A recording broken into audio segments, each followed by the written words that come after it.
Hi friends, நம்ம இந்த வீடியோவில் ஃப்ரெஞ்ச் நாட் எப்படி போடுறதுன்னு சொல்லிட்டு பார்க்கலாம். இப்போ நான் ஒரு ரவுண்ட் ஷேப் வந்து வரைஞ்சிருக்கேன். இதில் ஒரு ஃப்ளவர் மாதிரி சமிக்கி வச்சு நம்ம வந்து ஃப்ரெஞ்ச் நாட் போட போகிறோம். நான் கீழே இருந்து த்ரெட்டை எடுத்துக்கிட்டேன். நீடிலில் ஒரு சுற்று சுற்றிட்டு அந்த சமிக்கி மேலே வச்சு அந்த ரவுண்ட் வரைஞ்சிருக்கோம் இல்லைங்களா, அது மேலே வச்சுட்டு நீடில் நம்ம கீழே பிடிச்சி இழுத்துடுறோம். நம்ம லெஃப்ட் ஹேண்டில் அந்த நூலை பிடிச்சிக்கிட்டே இருக்கணும். லெஃப்ட் ஹேண்டில் பிடிச்சிருக்க த்ரெட்டை கீழே விட்டுட்டோம் அப்படின்னா நூல் வந்துட்டு சிக்கலாயிடும். இப்போ கீழே இருந்து நான் த்ரெட்டை எடுத்துக்கிறேன். இந்த ஃப்ரெஞ்ச் நாட் போடும்போது பார்த்திங்கன்னா த்ரெட் ஒர்க்குன்றதுனால அதிக சிக்கலாகும். இப்போ லெஃப்ட் ஹேண்டில் நூலை பிடிச்சிட்டு ரைட் ஹேண்டில் இந்த நீடியில் வச்சு சுற்றிட்டு அந்த ரவுண்டு எதுக்காகனா ஒரே அளவாக நம்ம அந்த ஷேப் ஃப்ளவர் ஷேப் கொண்டு வரதுக்காக தான் அந்த ரவுண்ட் மேலே வந்துட்டு நம்ம அந்த ஃப்ரெஞ்ச் நாட் போடுறோம். ஃப்ளவர் ஷேப்புக்கு ஈவனாக கேப் இருக்கணுன்றதுக்காக 4 பக்கமும் ஃபஸ்ட்டு ஃப்ரெஞ்ச் நாட் போட்டுட்டு அதுக்கப்புறம் இருக்கிற கேப்புக்கு ஏற்ற மாதிரி நம்ம ஃப்ரெஞ்ச் நாட் போட்டுக்கலாம். இப்போ நீடியில் கீழே இருந்து வெளியே எடுத்துட்டேன். மேலே எடுத்துட்டு சமிக்கியை அந்த ரவுண்ட் மேலே வச்சுட்டு லெஃப்ட் ஹேண்டில் நம்ம த்ரெட்டை பிடிச்சிக்கணும். ரைட் ஹேண்டில் நீடிலில் ஒரு சுற்றிட்டு அந்த சமிக்கி மேலே வச்சுட்டு நம்ம த்ரெட்டை கீழே பிடிச்சி இழுத்துடுறோம். லெஃப்ட் ஹேண்டில் இருக்க த்ரெட்டை மட்டும் பத்திரமா பிடிச்சிக்கணும். அது விட்டுட்டோம் அப்படின்னா பிசுறாக சிக்கல் வந்துடும்.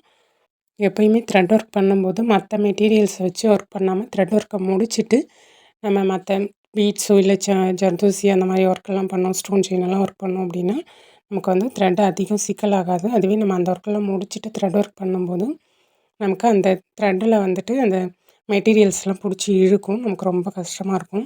அதனால் ஃபஸ்ட்டு எப்பயுமே த்ரெட் ஒர்க்கை முடிச்சுட்டு அதுக்கப்புறமா நீங்கள் மற்ற மெட்டீரியல்ஸ் வச்சு ஒர்க் பண்ணுங்கள். நான் இந்த ஃப்ரெஞ்ச் நாட் போடுறதுக்கு 7 ஸ்டாண்ட்ஸ் த்ரெட் எடுத்திருக்கேன். 7x7 14 ஸ்டாண்ட்ஸ் இருக்கும். உங்களுக்கு எவ்வளோ பெரிய ஃப்ரெஞ்ச் நாட் வேணுமோ அதுக்கேற்ற மாதிரி நீங்கள் த்ரெட் எடுத்துக்கலாம். இந்த த்ரெட்டு எப்படி நம்ம நீடிலில் கோர்க்கிறது, எப்படி எடுக்கிறது அப்படின்னு சொல்லிட்டு இதுக்கு வீடியோ போட்டிருக்கேன். இதை வந்து நான் ஐ பட்டனில் கொடுக்குறேன். வீடியோ வேணுன்றவங்க பார்த்துக்கோங்க. நம்ம இந்த ஃப்ரெஞ்ச் நாட்டை வச்சு ஹெவியான ப்ரைடல் ப்ளவுஸ் வரைக்குமே பண்ணலாம்.